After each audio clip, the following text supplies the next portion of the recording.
Nice to see you. So the depth chart is out, ready to go. Just thought heading into this one as you open your home schedule against Montreal. No, well, excited. And, anytime we get an opportunity to play here in front of our fans, great city of Ottawa, we're excited. I know these guys really looking forward to a great competitive battle versus a good team. Excited about the way the guys prepared this week and really looking forward to it. How important are just these divisional matchups? Montreal's been a real good team for the last few years, and to maybe set the tone against a divisional opponent. Well, here's the deal. Yeah, we all know. We talked about it day one. This being a 4-point game. Anytime you're playing someone in the East, that's what it is. And end of the day, we plan to make it. But get the Grey Cup, you got to go through Ottawa. And so, right now it's fantastic. No time better than the present to establish a physicality and have a game. What does Matt Schultz do well? Oh, Matt, there's a lot that Matt does well. He's an extremely mobile young man. He processes the offense very well as well. He has great experience. Anytime you have someone who's played in this game, started important key games, that's invaluable. And he's got a great command of the huddle. It's funny, in training camp I was bugging Richie because Matt was out as our holder on field goal team, and I said, "Man, that's how you got to run a huddle, Richie." But he does the same thing on offense. The guys have great confidence in him. He knows his assignments, and so yeah, he's just a pro. He's also, I think, 32. Maybe I might have his age wrong, but he's a veteran, if you will. So he doesn't, I'm assuming, get rattled very often. Is it invaluable if you're going in just to start to have that kind of maturity? Yeah, 100%. Again, that's what I was talking about. He started big games in this league, and so there's a reason we went out and signed him in the off season.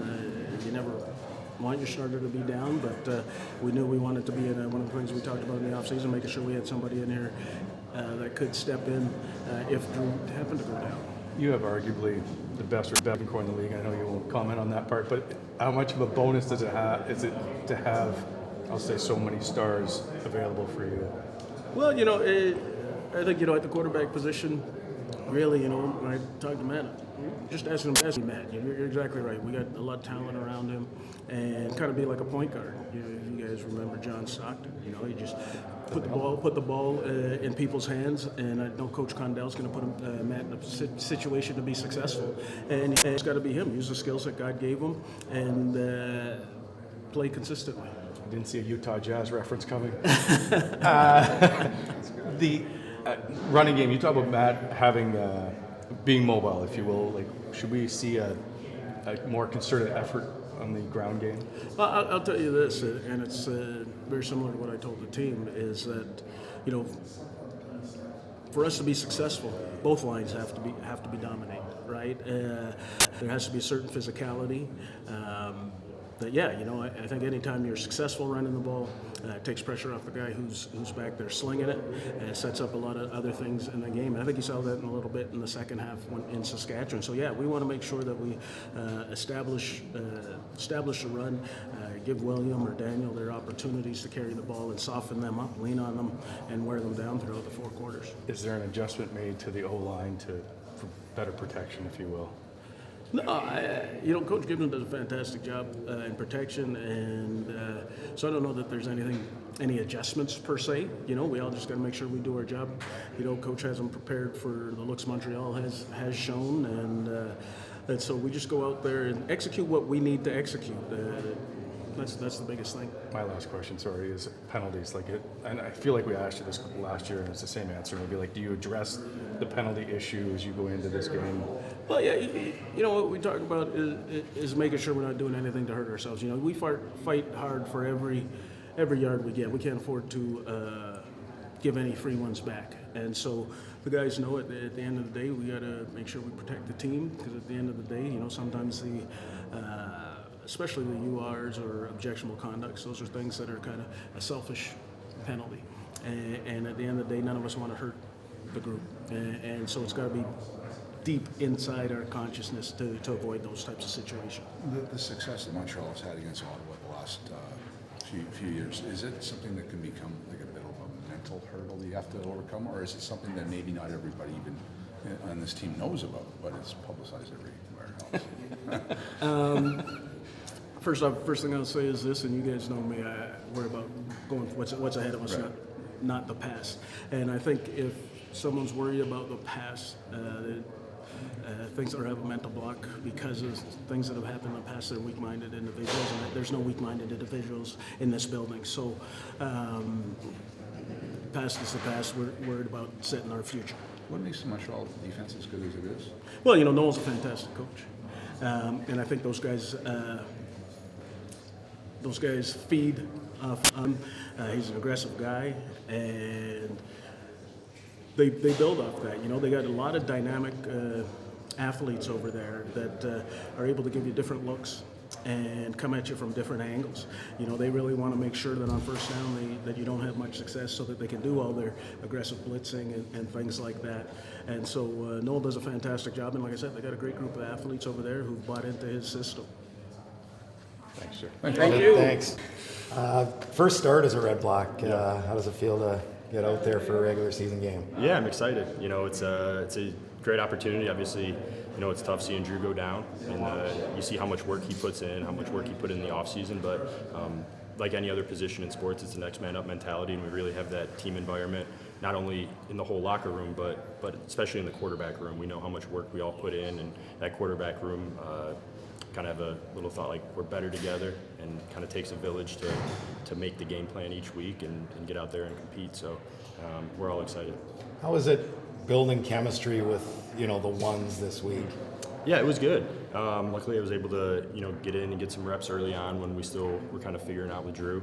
And it's nice having a little bit of chemistry from the past with Braylon and with Gino, playing with them a little bit. And then obviously, Will and Pimp and Keelan, they're great pros. And we're able to get all of our reps in that we need, and we're feeling good. Has it been frustrating over the course of your career that I'm sure you have confidence in yourself, but you've never had the full-time number one job? Is that something that you've had to sort of battle the frustrations of that, or is it not? Yeah, I don't know if it's frustration. It's just kind of, it's the hand that you dealt. And, you get those opportunities, and you want to make the most of them, because you're right. You do believe in yourself. You're a competitor. You believe you can be a star in the league. You believe you can, quote unquote, have the keys to the offense and be a guy that can go out and win games, each week. You got to take those things in stride, and you got to make the most of every opportunity. You never know when it's going to be your last one. So go out there with grace in your heart and have fun. I'll just look at last year in particular, but 14 carries for 133 yards along the ground, like any running back would love a game. But is it something that you've always sort of utilized in your weaponry of talent, or what? Yeah, I think it's always Repertoire. There you go. I think it's always been something that I've had in my game. You never necessarily want to rely on it as a quarterback, but it's there if you need it. And I always look at myself as a passer, and I want to be able to deliver the football on time, be accurate, take opportunities when they're there, and then all else hits the fan. You got to use your legs and get out. Is it extra special to you in any way that the first start as a Redblack is against the team you spent 5 seasons with? You think about it a little bit, but honestly, it's the next game, and it's the next game on the schedule, and it's your opportunity. So I think being away from Montreal for 3 years now, I think 3 seasons,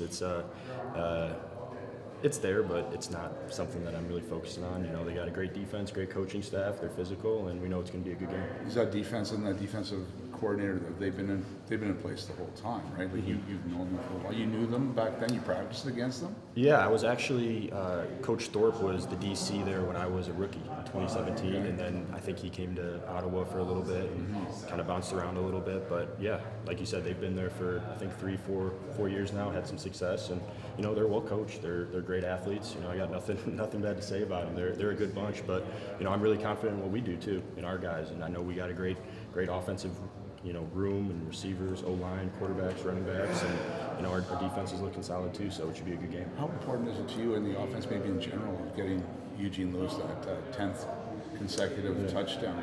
Yeah, I think those opportunities, they're going to happen naturally, just one with who Gino is, two just with our offense, and you want it for him as a person, but at the same time, you ask him that, he's going to be the most selfless person on the planet and say, as long as we come out on top with a win, he's going to be happy. So, that gives me that comfort, and that you don't have to try and force feed him anything or do anything. And from that perspective, just for a record, he wants to win, just like everybody else in the offense and in the locker room. What's it like for a quarterback to have the group of receivers that you have?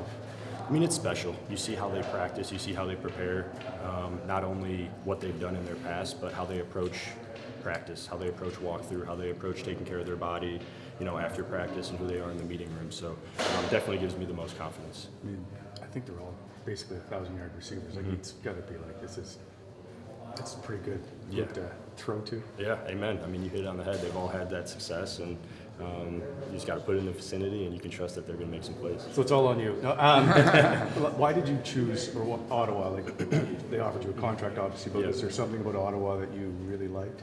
Yeah, I think I saw what Coach Dice and the staff has been able to develop and what they've been able to build here over the last few years. Every time we would play against Ottawa, even when I was playing or if I was, as a backup, it was always going to be a physical game. It was always going to be tough. They were always going to bring it and compete to the final whistle. And that's something that I love as a team. That's how I kind of want to carry myself on the football field. And secondly, getting back in the quarterback room with Tommy was really big. I spent a couple seasons with him in Hamilton, and we had a great relationship. Loved his offense, loved his philosophy, and it just kind of turned into the perfect marriage, if you will, to get back here.